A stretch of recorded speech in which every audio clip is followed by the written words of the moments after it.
Шукаєш X7, 13 травня буде повністю цілий на торгах. У нас сьогодні на огляді X7 2019 року. Він взагалі йде повністю цілий, тому що в нього саме статус вандалізм, а не після ДТП.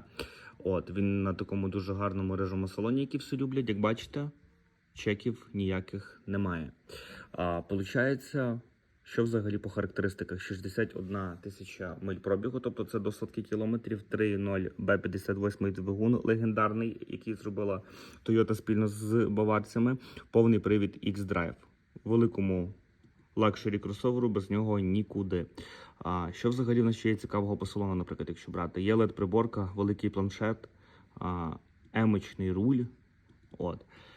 Взагалі він йде на повному заряді. Також є панорама, парктроніки 360, камера 360.